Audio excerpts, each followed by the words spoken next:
When responding to a question on a test, an essay prompt, or any other short response, how do you know if you fully justified yourself? Well, you know the connections you make in your own head, your audience doesn't necessarily know that. So to help them out, these 3 steps to answering a question will make your response clear and easy to follow. Answer, cite, explain. Let's say you're reading of Mice and Men by John Steinbeck, and you're asked the following question. How do Steinbeck's animal representations of Lenny contribute to his characterization? What do? Let's go through the steps of ACE. Step 1 is answer. Put forth an answer to the question you're being asked. This should be a direct, one-sentence response that addresses all parts of your question.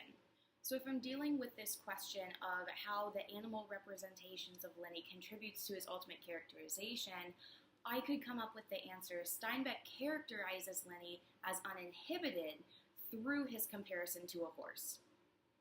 I've mentioned the horse comparison, which takes care of the section of our question that deals with animal representations.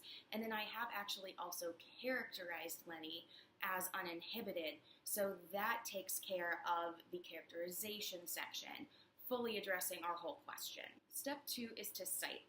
People can't just go around and say whatever they want about a text, but they have to prove that there's a reason for them to say what they are saying. So, to back up your answer, you need to pull a citation from whatever text you're working with. If I'm pulling from Of Mice and Men, I would pick up this horse comparison very specifically from the text. So, if I'm looking at what quotation that is, we have, his large companion flung himself down and drank with long gulps, snorting into the water like a horse, from page 3 of Mice and Men.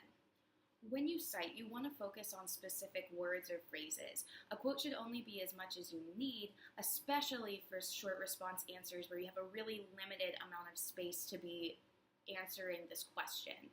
The words you focus on should be directly related to your answer that you gave previously, and then you can just cut out whatever else you don't need, like I did by adding the ellipses to replace extraneous text that is not related to your question. A lot of times you may need to look at the text first before you get an answer. There are some lucky people that can deductively come up with an answer and then find text to explain, but a lot of times most people have to go to the source itself and then answer inductively made by inferences made from the text. So if you come to the answer and you have no idea what this is, you may just need to look at the text first. The third step is to explain. Your explanation fills in any holes or gaps in the connection from your answer to your citation. Because if you have a good answer to a short answer question, it's probably not going to be directly found in the text, but it's going to be something that you've created yourself. So focus on the question how for your explanation. Here's an example that connects the citation to the answer for our question. This simile comparing Lenny to a horse suggests that he has the same lack of control as an animal would.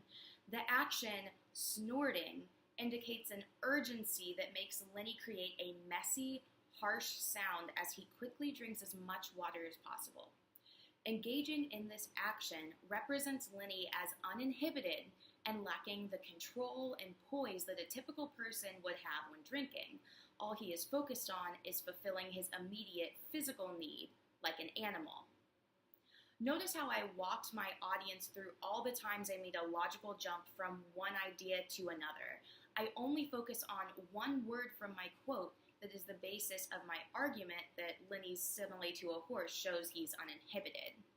Narrowing in on as few words as possible will allow you to deeply explore the text in a meaningful way where you can look at those associations, connotations, and focus on the language, not a summary. Explaining will look different depending on your question. There are many different ways you can comment on a text.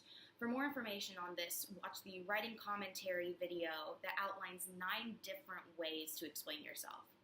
At high school level writing, you will almost never be explicating or summarizing in your explanation, so just avoid rephrasing the text and aim for something deeper. So let's put this question together and try the response all together. How do Steinbeck's animal representations of Lenny contribute to his characterization?